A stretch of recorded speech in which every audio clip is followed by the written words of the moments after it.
A graça e a paz do Senhor Jesus Cristo. Boa noite a todos. Boa noite a cada um de vocês, suas famílias. Nós vamos fazer uma oração pedindo a Deus pela vida daqueles que estão lutando contra o Covid-19, né? Que Deus venha trazer a cura e abençoa que logo possamos ter a vacina, agradecer a Deus por isso. Nós sabemos que tem pessoas que muitas já foram curadas, já passaram, né? Já tiveram livramento, graças a Deus. Estão tomando os remédios e conseguiram vencer com a graça de Deus. E sabemos que tem outros que estão na luta, né? Estão ainda nos hospitais, e tem uns que estão em estado grave. Vamos orar ao Senhor pela vida deles. Vamos fazer uma oração então, né? Em nome de Jesus. Amado Deus, querido Pai, nós te agradecemos por Jesus Cristo, nosso Senhor e Salvador. Obrigado, meu Deus, pela tua palavra. Obrigado, Deus, pelo teu socorro, pela tua misericórdia. Ó Deus, obrigado pela cura que o Senhor tem dado, Deus, ó Deus, do Covid-19, também de tantas enfermidades. Abençoa, Pai, que logo as pessoas, possamos ter, o mundo possa ter a vacina. E o Senhor tem misericórdia, Deus, daqueles que estão nos hospitais, ó Deus, e especialmente que estão, Pai, em estado grave, ó Deus, tem misericórdia, Pai, que o Senhor possa dar, ó Deus, o livramento, a cura. Abençoa os médicos, abençoa, Deus, os enfermeiros e enfermeiras, todos que trabalham, ó Pai, na área da saúde, ó Deus, abençoa as nossas autoridades, nossos governantes, Pai, dando sabedoria e que possamos estar unidos, ó Deus, vencendo, ó Pai, em nome do Senhor Jesus Cristo. Amém. Muito bem, você está no canal Palavras e Obras e no Facebook da Igreja Presbiteriana de Pirangi, São Paulo, né? Se quiser pode vir para cá, né? E nós vamos então, convido você a abrir a sua Bíblia no Salmo de número 103. Vamos abrir a Bíblia no Salmo de número 103. A Janda vai fazer essa leitura para nós. Salmo de número 103. Hoje, Dia dos Pais. Esse salmo fala também do amor de Deus por nós, como um pai se compadece de seus filhos, assim o Senhor se compadece daqueles que os temem, os guardam e os livram.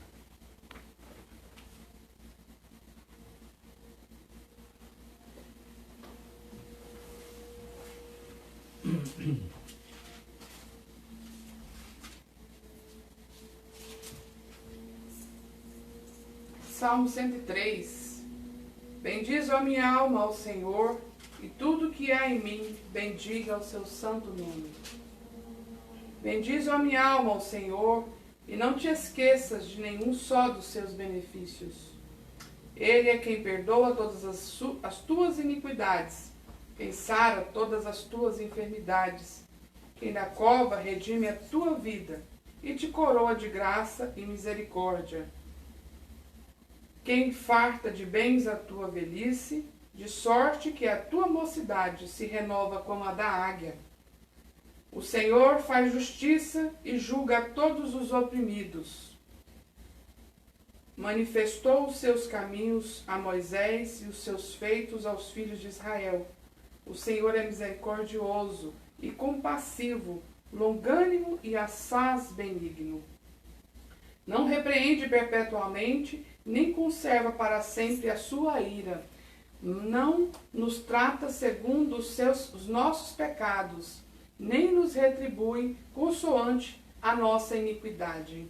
Pois quanto o céu se alteia acima da terra, assim é grande a sua misericórdia para com os que o temem. Quanto dista o oriente do ocidente, assim afasta de nós as nossas transgressões. Como um pai se compadece de seus filhos, assim o Senhor se compadece dos que o temem. Pois ele conhece a nossa estrutura e sabe que somos pó. Quanto ao homem, os seus dias são como a relva. como a flor do campo, assim ele floresce. Pois soprando nela o vento desaparece, e não conhecerá daí em diante o seu lugar. Mas a misericórdia do Senhor é de eternidade a eternidade sobre os que o temem, e a sua sobre os filhos dos filhos, para com os que o guardam a sua aliança, e para com os que se lembram dos seus preceitos e os cumprem. Nos céus estabeleceu o Senhor o seu trono, e o seu reino domina sobre tudo. Bendiz a minha alma ao Senhor, todos os seus anjos, valorosos em poder, que executai as suas ordens, e lhe obedecereis a palavra. Bendizei ao Senhor todos os exércitos, vós, ministros seus, que fazeis a sua vontade. Bendizei ao Senhor, vós, todas as suas obras, em todos os lugares do seu domínio. Bendize a minha alma ao Senhor. Amém. Muito bem, graças a Deus. Ian, tem como ver ele está no modo retrato? Graças a Deus, como um pai se compadece dos filhos, assim o Senhor se compadece daqueles que o temem, os guarda, os livra, pois o Senhor nos ama. Assim o Senhor se compadece dos que o temem. O que é temer a Deus? Temer a Deus não é ter medo de Deus. Quem tem medo de Deus é aquele que não ama, não respeita a Deus, né? Temer a Deus é a pessoa obedecer e amar ao Senhor, é respeitar ao Senhor. Isso é temor de Deus no coração, né? Nós vamos louvar ao Senhor com cânticos. Convido você a cantar conosco. Esse cântico é lindíssimo, né? Nosso Deus é soberano, Ele reina sobre tudo, sobre todos. Mas antes dessa canção, nós vamos fazer uma oração pela vida dos missionários. E eu quero já fazer um pedido aqui para você se inscrever no canal Palavras de Óculos, se você não é inscrito, compartilhar, e também no canal IPP TV, sua TV missionária, da Igreja Presbiteriana de Pinheiros, IPP TV. Então vamos orar agora pelos missionários. Amado Deus, querido Pai, te agradecemos, Senhor, pela vida de cada missionário, e nós também, como testemunhas do Senhor, como igreja, sejamos missionários, ó Pai, onde quer que o Senhor nos colocar. Sejamos, ó Deus, canal de bênção para levar a Tua palavra, ó Deus, através da nossa vida, das nossas palavras, que o Teu nome, Senhor, o Teu Evangelho seja conhecido, Pai. Pedimos que o Senhor abençoe a vida, ó Deus, de todos os Teus filhos, ó Pai, em nome do Senhor Jesus Cristo. Abençoe cada pai, ó Deus, cada missionário, cada família, em nome do Senhor Jesus. Amém. Vamos cantar e louvar o Senhor. Nosso Deus é soberano.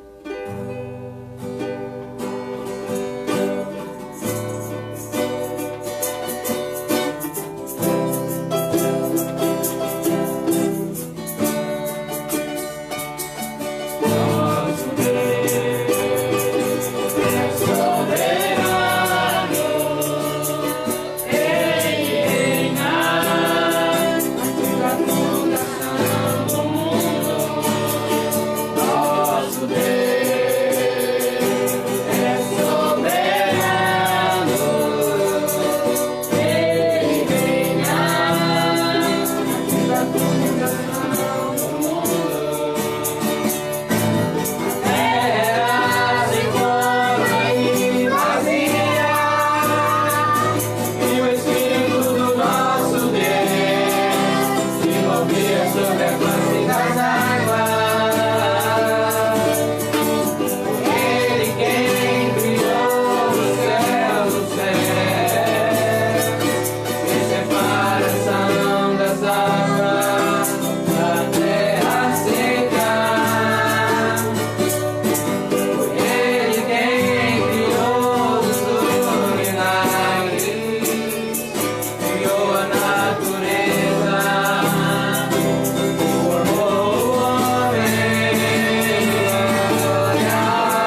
Vamos abrir a palavra de Deus em Lucas, capítulo de número 15.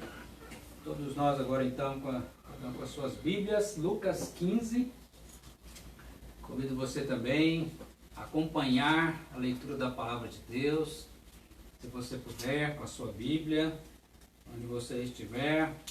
Lucas, capítulo de número 15, nós vamos ler especialmente aqui a partir do versículo de número 11, né?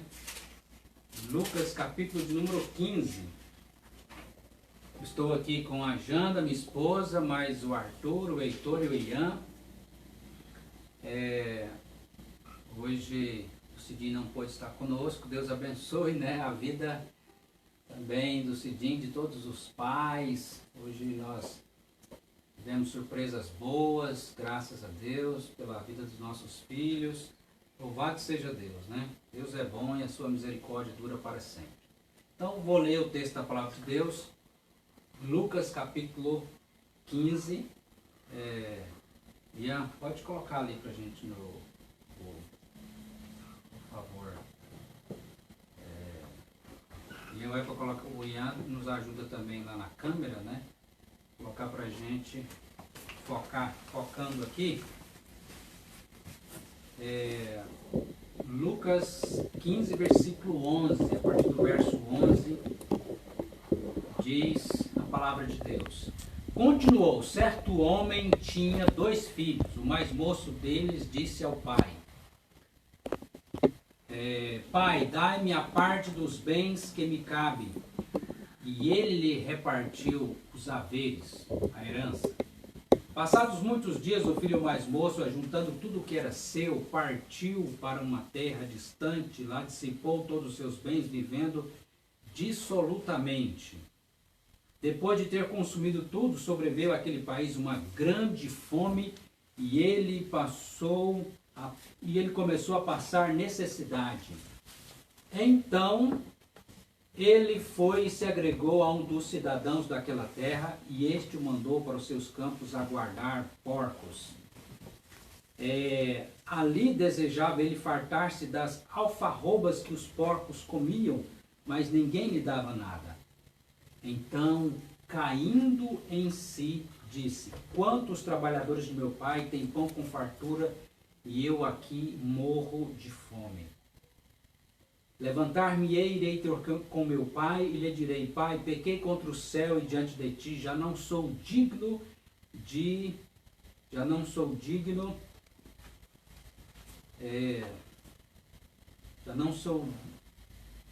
Pai, pequei contra o céu e diante de ti, já não sou digno de ser chamado teu filho. Trata-me como um dos teus trabalhadores.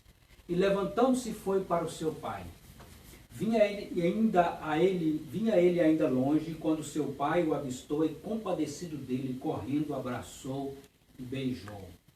E o filho lhe disse: Pai, pequei contra o céu e diante de ti, já não sou digno de ser chamado teu filho. O pai, porém, disse a seus servos: Trazei depressa a melhor roupa, vestiu, ponde um anel no dedo e sandálias nos pés. Trazei também e matai um novilho cevado. Comamos e regozijamos. Porque este meu filho estava morto e reviveu, estava perdido e foi achado, e começaram a regozijar-se, se alegrar. Ora, o filho mais velho estivera no campo, e quando voltava, ao aproximar-se da casa, ouvindo a música e as danças, chamou um dos criados e perguntou-lhe o que era aquilo, e ele informou: Veio teu irmão, e teu pai mandou matar um novilho cevado, porque o recuperou com saúde. Ele se indignou e não queria entrar, saindo, porém, o pai procurava conciliá-lo. Mas ele respondeu a seu pai: Há tantos anos que te sirvo, sem jamais transgredir uma ordem tua, e nunca me deste um cabrito sequer para alegrar-me com os meus amigos. Vindo, porém, este teu filho que desperdiçou teus bens com meretrizes, tu mandas matar para ele novilho cevado? Então ele respondeu: Pai,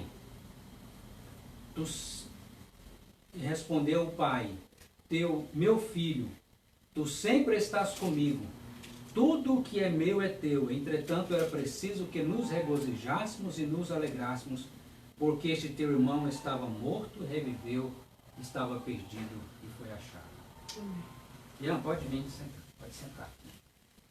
Nós vamos então fazer uma oração, pedindo a Deus, faça uma oração você também, onde você está, para que Deus fale ao seu coração, ao nosso coração. Continue a falar, Deus já está falando através da sua palavra. Amado Deus, querido Pai, nós te agradecemos pelo privilégio que o Senhor nos dá. Ó Deus, de ler a tua palavra, meditar nessa palavra, que teu Espírito Santo fale conosco, nos transforme e converta, ó Deus, nosso coração ao Senhor, a tua vontade, Pai. Tem misericórdia, dai-me, ó Deus, pregar no poder, na unção do teu Espírito, em nome de Jesus. Abençoa cada uma dessas pessoas, ó Pai, que está ouvindo essa transmissão, em nome de Jesus. Amém. Amém. Muito bem, eu queria te fazer uma pergunta. Vamos então, bastante atenção, eu quero perguntar para você. Você se sente amado? Você se sente uma pessoa amada? E amado não simplesmente pelo que você faz ou pelo que você tem, mas pelo que você é. Você se sente amado? Esse texto que nós lemos da palavra de Deus aqui, no capítulo 15 de Lucas, nós temos aqui 3 histórias, né? E essas 3 parábolas contadas pelo Senhor Jesus diz uma coisa só. Que coisa é essa? O Filho do Homem veio buscar e salvar o perdido. O Senhor Jesus veio para salvar o pecador. E o contexto que essas 3 parábolas, essas 3 histórias nascem, é um contexto de murmuração, de indignação dos fariseus e escribas ao verem o Senhor Jesus comer e se relacionar com os pecadores chamados por eles e também com os publicanos, né? O Senhor Jesus, então, vendo aquilo, ele se volta para eles, especialmente para os seus discípulos, e nos faz aqui, nos conta essas 3 parábolas, que é primeiro a parábola da ovelha perdida, depois da dracma perdida, e aqui essa terceira parábola, né? As 3 terminam mostrando a alegria de Deus e dos anjos pelos pecadores que se arrependem. E eu quero meditar com vocês sobre essa parábola, que é mais conhecida como a parábola do filho pródigo, mas eu acredito que um título melhor para essa parábola seria o amor do Pai pelos seus filhos. O amor do Pai pelos seus filhos. É claro que a maior parte está falando do filho mais moço que saiu da casa do pai, mas a parábola também, essa história também trata do filho mais velho que ficou na casa do pai. Vejamos então como o amor do pai trata os seus filhos. Vejamos os estágios da vida do filho mais moço e depois também do filho mais velho. Primeiro, os estágios da vida do filho mais novo, né? Primeiro estágio, o estágio da indignação na casa do pai, da insatisfação na casa do pai. Versículo de número 11, acompanhe comigo, versículo de número 11 e 12, que diz: continuou, certo homem tinha 2 filhos. O mais moço lhes disse: pai, dá-me a parte dos bens que me cabem. Ele repartiu os haveres. O pai então reparte a herança. Quem nunca passou por esse estágio, né? Por essa experiência de pensar que você merece mais? Da insatisfação por não ter alguma coisa que você gostaria de ter e não tem na sua casa, como filho, e achar que fora da casa do pai seria melhor. E a insatisfação, ela é irmã gêmea da ingratidão. Quanta ingratidão nós vemos aqui. Cuidado com a insatisfação e aprendamos a ser gratos a Deus, aprenda a ser grato a Deus pela família que Deus te deu, pela igreja que Deus te deu. Eles podem ter mil defeitos, mas foi a família que Deus te deu, foi a igreja que Deus te deu, portanto, seja grato. 1 primeiro estágio é esse, o estágio da insatisfação na casa do pai. Aí vem o segundo estágio, o estágio da fartura material e vida louca, né? Quando ele sai da casa do pai, versículo 13 diz: passados não muitos dias, o filho mais moço, ajuntando tudo o que era seu, partiu para uma terra distante, lá dissipou todos os seus bens, vivendo dissolutamente. Fartura material e vida louca. Agora ele tem a vida que ele sonhou, muita grana, festas, mulherada, sendo cobiçado, desejado, invejado. Ele é a última bolacha do pacote. Ele é o cara, ele está se sentindo o cara. Todo mundo quer ser como ele. E ele está se sentindo então o máximo. Está certamente pensando: ainda bem que eu saí daquela casa. Ainda bem que eu saí daquele lugar. Mas vem um terceiro estágio na vida desse filho mais novo, que é o estágio da a necessidade bate a porta. A necessidade entra na vida dele. O versículo de número 14 diz assim: depois ele consumindo tudo, depois de ele ter consumido tudo, foi um péssimo administrador, né? Sobreveio àquele país uma grande fome e ele começou a passar necessidade. O dinheiro acabou, os amigos de mentira acabaram, foram embora e a mulherada sumiu, ele ficou só, passando necessidade, sem ninguém. Que decepção! A ilusão, a vida de ilusão acabou. Deus envia um professor chamado Sofrimento para ensinar aquele jovem algumas verdades e realidades da vida. Ele é matriculado então na escola do sofrimento. E vem agora o quarto estágio da vida desse filho mais moço, que é o estágio do fundo do poço. Olhe comigo o versículo 15 e 16, que diz assim: então foi ele se agregou a um dos cidadãos daquela terra, e este o mandou para os seus campos a guardar porcos. Ali desejava ele fartar-se das alfarrobas que os porcos comiam, mas ninguém lhe dava nada. Quando começou a passar por necessidade, longe da vontade de Deus, fique esperto, aperta o cinto, porque a coisa pode piorar. E que foi o que aconteceu. Começou a passar necessidade e a coisa foi apertando, foi piorando. Agora ele está morando de favor, sem salário e desejando comer a comida dos porcos, porque a fome era grande. Mas o pior era que ninguém lhe dava nada. Que humilhação para aquele que um dia se sentiu o bam, né? Mas a humilhação pode ser uma bênção para o pecador. Ele está agora colhendo o que ele havia plantado.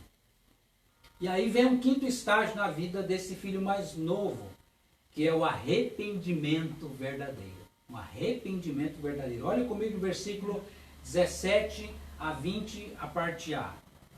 Então, caindo em si, disse: quantos trabalhadores de meu pai têm pão com fartura e eu aqui morro de fome?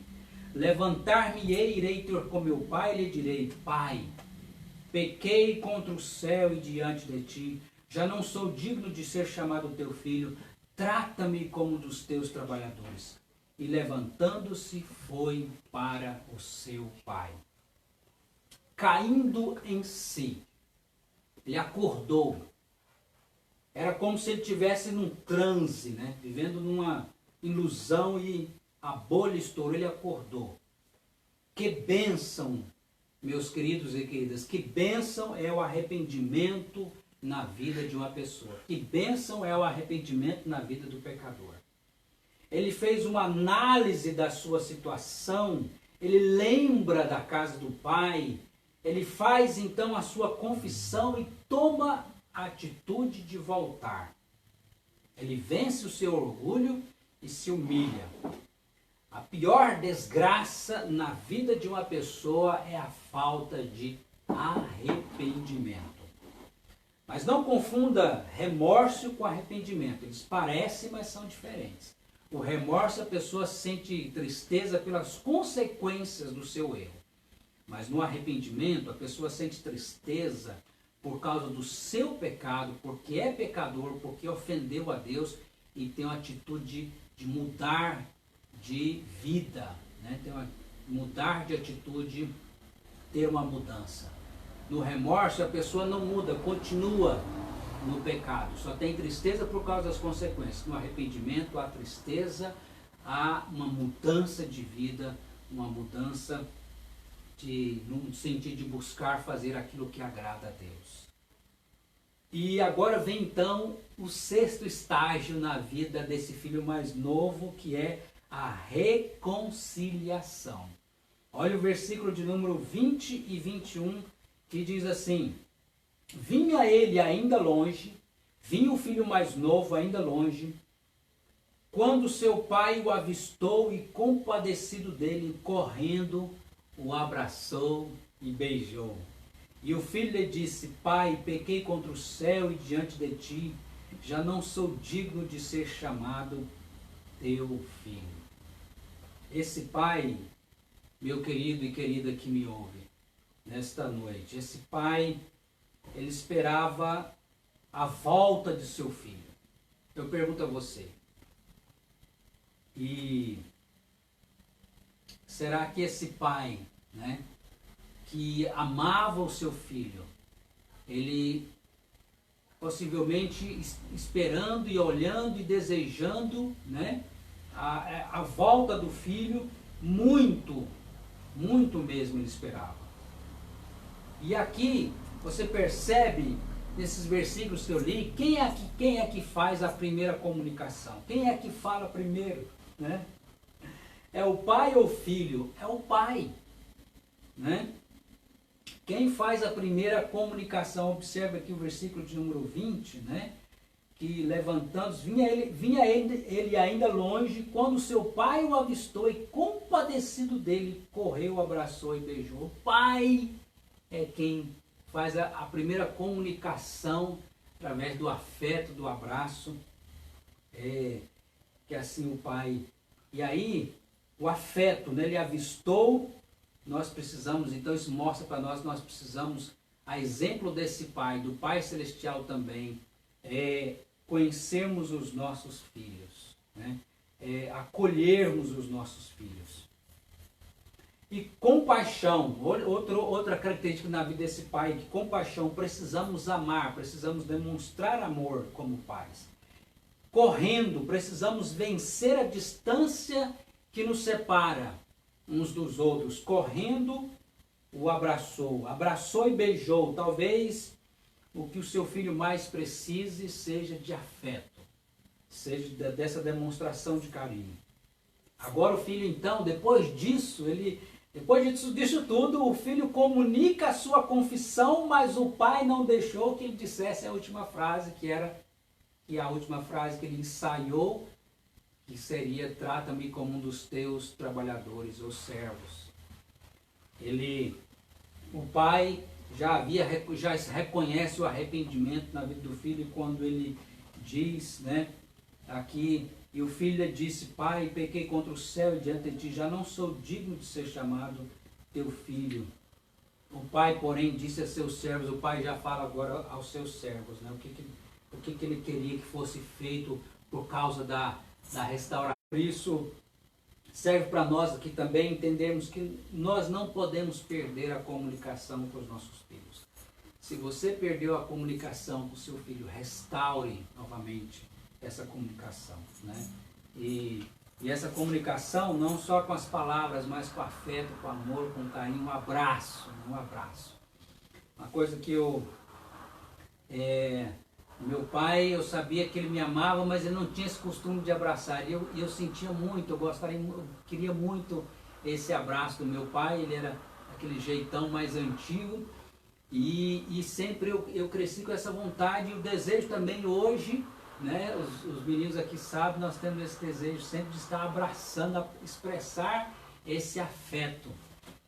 E como faz bem um abraço, e quando você ouve uma palavra dizendo eu te amo, né?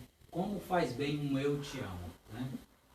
Então, agora nós vemos o sétimo e último estágio aqui na vida desse filho mais novo, que é o estágio da graça e honra. Olha o versículo de número 22 a 24, que diz: o pai disse a seus servos: trazei depressa a melhor roupa, vestiu, põe um anel no dedo e sandálias nos pés, trazei também, matai um novilho cevado, comamos e regozijamos, porque este meu filho estava morto e reviveu, estava perdido e foi achado, e começaram a regozijar-se. O filho é surpreendido com a graça do pai e a honra que ele recebe, né? Possivelmente jamais ele esperava isso. Ele continua filho, ele continuava filho e continua com as honras de um filho. Jamais ele seria um empregado ou um escravo. A graça nos surpreende, a graça maravilhosa, a maravilhosa graça de Deus. Depois do arrependimento vem a alegria do perdão, vem a alegria da festa da gratidão, né? E olha o versículo de número 24, é chave nesse texto, que diz assim: porque este meu filho estava morto e reviveu, estava perdido e foi achado, e começaram a regozijar-se. Eu quero chamar a sua atenção para um fato aqui. Imagine esse pai que viveu, o que esse pai viveu antes da volta desse rapaz para casa. Nós imaginando aqui, quando chegasse um vizinho na casa dele e perguntasse: onde está fulano? Para onde ele foi? Tem notícias, né? Tem notícias do fulano? Sem notícias, esse pai não sabia se ele estava vivo, se ele estava morto. Aonde ele estava? Ele estava perdido, né? Essa era a situação do filho mais moço. Estava perdido. Vocês percebem então a profundidade dessas palavras quando ele diz: estava morto e reviveu, estava perdido e foi achado? Então, agora sim, a graça e a honra está na vida desse filho e na vida dessa família, ali bem presente, bem vivo, né? Agora nós entramos aqui, nós vamos ver dois estágios na vida do filho mais velho. O primeiro estágio é da surpresa e indignação. Olha comigo o versículo de número 25, que fala: ora, o filho mais velho estivera no campo, e quando voltava, ao aproximar-se da casa, ouviu a música e as danças, chamou um dos criados e perguntou o que era aquilo, e ele informou: veio teu irmão e teu pai mandou matar o novilho cevado, porque recuperou por saúde. Ele se indignou e não queria entrar. Saindo, porém, o pai procurava conciliá-lo, mas ele respondeu a seu pai: há tantos anos que te sirvo, até aqui. Surpresa que esse filho mais velho teve e que ele não gostaria de ter nem um pouco. Se um dia aquele irmão mais novo voltasse, o tratamento tinha que ser diferente. Certamente ele olhava para aquilo, vendo toda aquela festa, tudo aquilo ali, como um absurdo. Isso é um absurdo. Ele não queria saber se seu irmão estava bem ou se seu irmão estava mal. Se seu irmão tinha se arrependido ou não. Ele nem quis entrar para ver o irmão. Por quê? Porque a mágoa, o ciúme contra o pai e o irmão estavam bem evidentes agora, né? Enquanto o pai esperava todos os dias o retorno do filho mais novo, para o irmão mais velho é como se aquele irmão mais novo tivesse morrido. Se um vizinho perguntasse, né, para aquele irmão, para aquele filho mais velho: e o seu irmão mais novo? Talvez ele dissesse: aquele ingrato pegou a herança do papai e sumiu, eu nem quero saber. Agora, deixa eu te falar uma coisa. Aos nossos olhos, né, muitas vezes pode parecer razoável essa indignação do filho mais velho. ele não merece, o filho mais velho poderia dizer, ele não fez, ou ele não fez por merecer. O que ele merece é outra coisa, não uma festa. Mas aí nós entramos agora no segundo estágio do filho, e para terminar já nesse último estágio aqui, do filho mais velho, que é legalismo versus graça. O que o Senhor Jesus está combatendo aqui, essas três parábolas: legalismo versus graça. Legalismo é aqueles que estão preocupados só com a letra da lei e esquecem de ver a graça também na lei de Deus, o amor e a graça de Deus, o favor de Deus que Ele nos dá sem que nós mereçamos. Olha o versículo de número 28, a parte B, até o 32, que diz assim, versículo 28, saindo, porém, o pai procurava conciliá-lo. Mas ele respondeu a seu pai: há tantos anos que te sirvo sem jamais transgredir uma ordem tua, e nunca me deste um cabrito sequer para alegrar-me com os meus amigos. Vindo, porém, este teu filho, que desperdiçou os teus bens com meretrizes, com prostitutas, tu mandaste matar para ele um novilho gordo, um novilho cevado. Então lhe respondeu o pai: meu filho, tu estás sempre comigo, tudo que é meu é teu. Entretanto, era preciso que nos regozijássemos e nos alegrássemos, porque este teu irmão estava morto e reviveu, estava perdido e foi achado. Novamente repete esses versos, né? Estava morto e reviveu, estava perdido e foi achado. O filho mais velho não sabia, infelizmente, o que era graça. Não sabia o que era graça. Como os fariseus e escribas religiosos, ele só conhecia o legalismo. Na cabeça dele, a relação com o pai era do toma lá, dá cá. Era uma relação de méritos. Era filho, mas vivia como se fosse um empregado. A inveja, o ciúme, a ingratidão, achar que merecia mais do que tinha, a amargura estão evidentes agora na vida desse filho mais velho. Apesar disso, o pai lhe mostra a graça. Lhe mostra a graça. Nos versos de número 31 e 32, meu filho, tudo que tu estás sempre comigo, tudo que é meu é teu.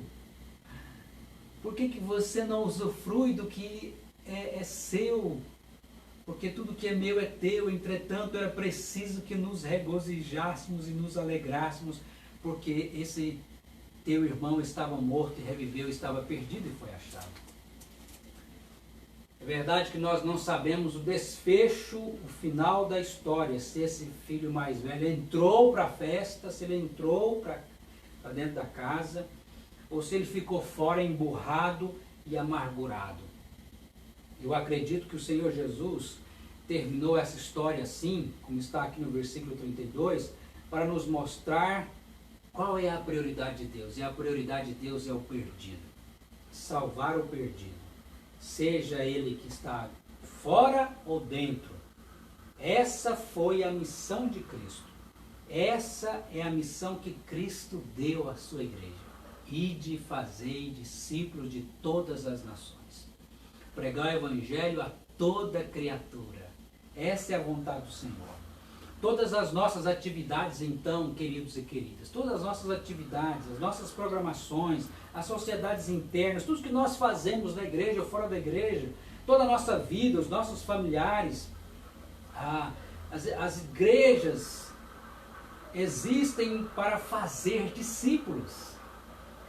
Se tudo não convergir para isso, para cumprirmos essa ordem do Senhor Jesus Cristo, nós estamos perdendo o nosso propósito, a razão da nossa missão aqui na terra.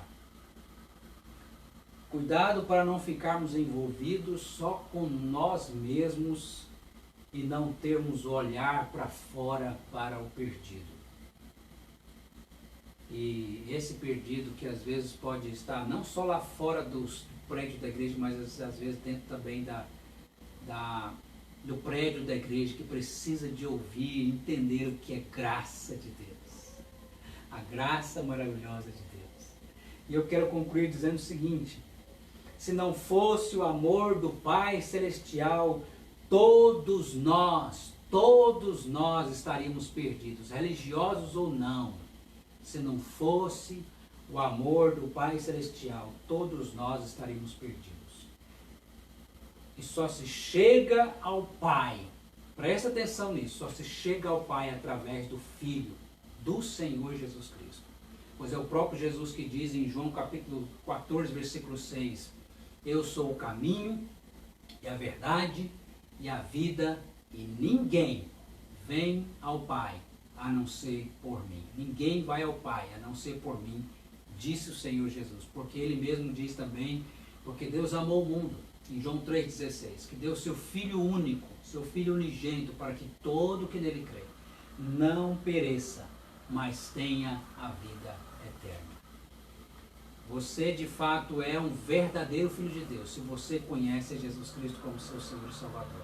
Se você não conhece Jesus Cristo ainda como seu Senhor e Salvador, você precisa então realmente se tornar verdadeiramente um Filho de Deus. E esses são os verdadeiros Filhos de Deus, aqueles que entregaram a sua vida a Cristo como Senhor e Salvador. Que você possa fazer isso hoje, se você ainda não fez. E se você já fez, dê graças a Deus, porque isso é graça.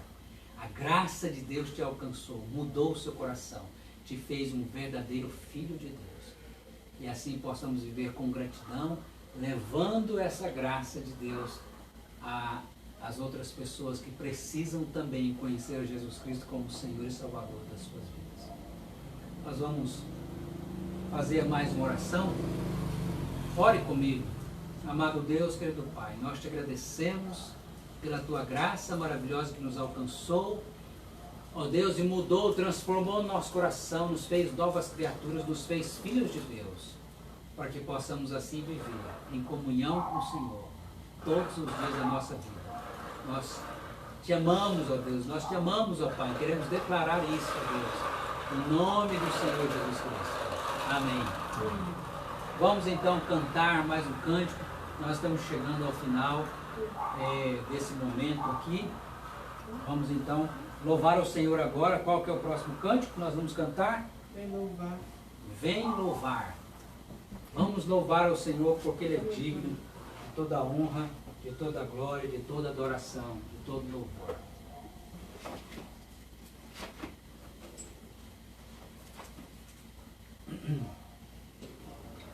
Hoje é tempo de louvar a Deus.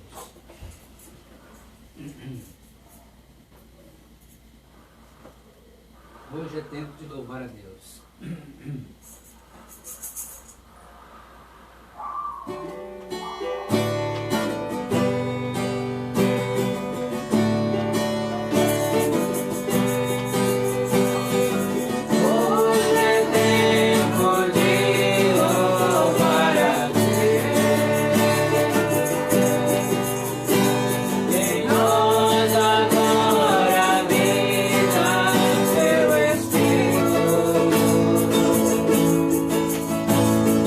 Então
gratidão pela vida dos pais, né? Que Deus abençoe a vida de cada pai e que possamos, como filhos também, como filhos do nosso Pai Celestial, vivermos, como diz o ditado, né? Tal pai, tal filho, né?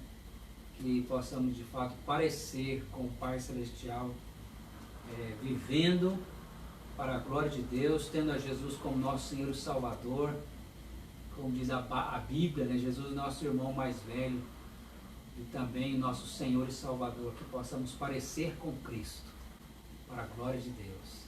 Vamos orar. Deus amado, Deus bendito, Senhor nosso Deus, nosso Pai. Obrigado, Pai Celestial, Pai bondoso, pelas Tuas misericórdias, pelo Teu grande amor por nós, Pai. Deus, obrigado, Senhor Jesus, porque podemos chegar, ó Pai, até a Tua presença e o Senhor ouvir as nossas orações, receber o nosso culto, receber a nossa adoração a Ti, ó Deus. Perdoe, Senhor, os nossos pecados, Pai Celestial, e nos purifica o nosso coração de toda maldade, de toda impureza. Senhor, queremos viver uma vida, Deus, de propósito, Senhor, uma vida plena, uma vida, ó Deus, em Tua presença, uma vida feliz, uma vida alegre, porque é isso, para isso que o Senhor nos chamou, para sermos bem-aventurados. E somos gratos porque temos o Senhor, o nosso Deus, como nosso Pai, e Jesus como nosso Redentor, nosso Salvador.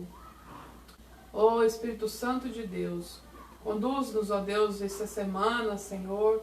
Obrigado por este dia que se comemora o Dia dos Pais, que o Senhor possa estar abençoando cada pai, dando sabedoria aos pais, aos filhos, o amor, ó Deus, seja recíproco, ó Pai, a bênção da afeição possa estar, ó Pai, em cada lar, o cuidado do Senhor, ó Pai, sobre a vida de cada família, Senhor. Aquelas mães também, ó Deus, que perderam seus maridos e que hoje são pai na vida dos filhos, que os filhos possam entender a paternidade do Senhor, que o Senhor é o nosso primeiro Pai, que o nosso Pai Celestial, e que possa receber, ó, do Senhor as instruções e a alegria da paternidade de Deus, ó Deus. Obrigado, Senhor, porque temos nossa casa em Tua presença. Obrigado pelos nossos filhos. Obrigado pela vida do meu esposo, Davi, pai dos nossos filhos. Que o Senhor possa suprir na vida dele também, na vida de todos os homens, pais, ó Pai. E aqueles que também não puderam ter seus filhos, que possa ser geral, filhos espirituais, que o Senhor possa dar a eles, ó Deus, os filhos espirituais. Em nome de Jesus é que nós oramos. Obrigado por este culto. Aceita, Deus, o nosso culto. Em nome de Jesus, amém. E agora, irmãos, que a graça do Senhor Jesus Cristo, o amor de Deus, nosso eterno Pai, a comunhão e as consolações do Espírito Santo sejam conosco, com todo o povo de Deus, agora e para sempre. Amém, Jesus. Amém. Nós estamos chegando então ao final. Um grande abraço a todos vocês. Que Deus abençoe a cada um, em nome do Senhor Jesus Cristo. Amém.